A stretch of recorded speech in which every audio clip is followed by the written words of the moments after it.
That's cool.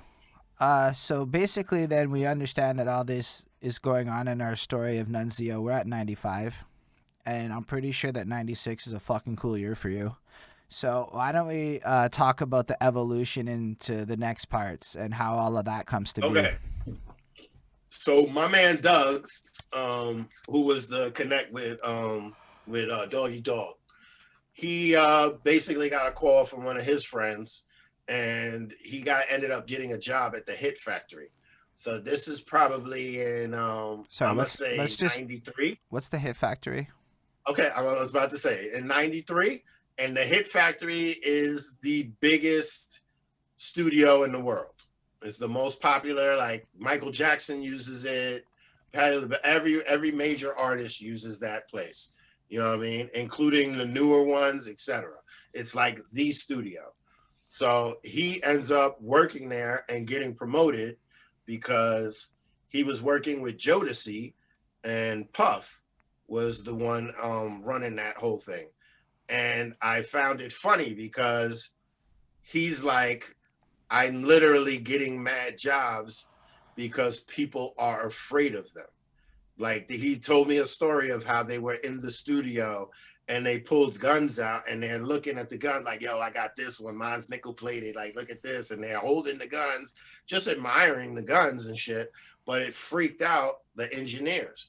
And since most of the engineers at that time were white, my boy Doug, even though he looks white, he's a person of color and he's Trinidadian. And so they were like, do you mind doing these? So he's like, nah, like I like this music. These dudes are cool. Like he wasn't afraid. You know what I'm saying? So because of that, he ended up doing a lot of those sessions. And eventually he became an engineer over at the Hit Factory. So he calls me one day, like, yo, I'm about to get out of this Hit Factory shit. I'm about to do a new job at this place called Daddy's House, which is Puff. Puff Daddy was his name at the time. P. Diddy, whatever you want to call him, Sean Combs. It's his studio. So he's like, yo, you should interview for the job. And I was like, word? Like, I ain't never engineer now. He's like, yeah, but you've been in here with me. You know enough. He was like, they'll teach you everything else you need to know, just like I learned. And I was like, that. So I went to the interview. When I go to the interview, the woman sits down with me. We go through a bunch of stuff. And the final question she asked me is, do you believe in God? And I was like, oh, yeah, hell yeah. And she was like, you got the job. So I started working there about 2 weeks after that. And mind you, they were building the studio still. So I was part of the build. And at the same time, they were teaching me a little something here and there as to how to engineer. But what I found funny is there was 16 people working there at that time. And then they cut it down to like 6 people that would stay there as assistant engineers. All right, so we got to All the people, so all the people that had the degree from going to school and all of this, none of them got picked except for one person because his attitude was different from everybody else. Like the rest of us were just eager to learn. So whatever you told us, A we were just sponge. absorbing it. There was no rebuttal. It's like, okay. And then we might have a few questions for you to explain things further. But the other people would act like they knew what was up. Nah, I learned this in school. You shouldn't do that. You could do it this way, blah, blah, blah. So eventually they got rid of all those people and were like, yo, you're compliant. You're eager to learn. So boom, you're in this position now.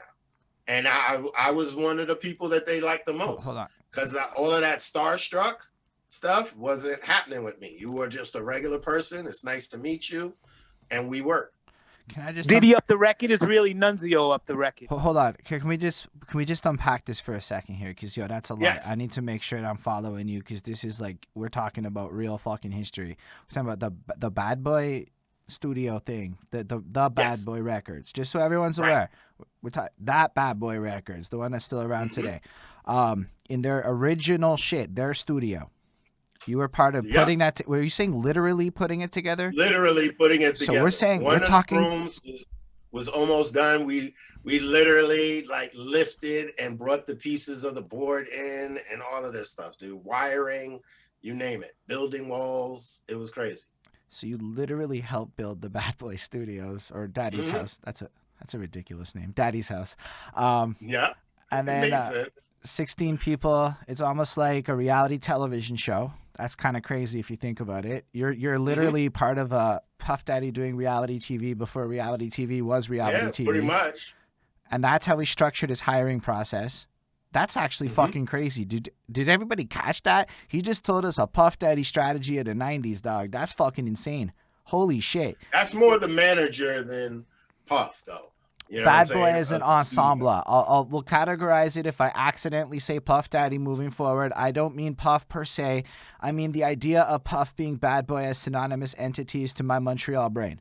So just as a for the record there. But no, that's fucking nuts. That is fucking nuts, right? So reality TV interview style shits, and that's how they structured it. And you win because attitude is key, and you got that lesson about humility early on, which was to your advantage, so you applied it. But most importantly, I don't even know if it was so much that part, you said that they said, because they're the boss man, right? And when the boss man Mhm. goes, I want it done this way, the pretentious man goes, dog, I know better. The wise man goes, how can I help you achieve your goals? If that's the position that you're in, you did that, and you were one of 6 people to be an Mhm. engineer at fucking the beginning of Bad Yep. Boys fucking Well, I started as an assistant, but after about a year and a half of being there, I got promoted to engineer. All right, Like I had learned so much I gotta that they were ask like, "You can press the buttons now."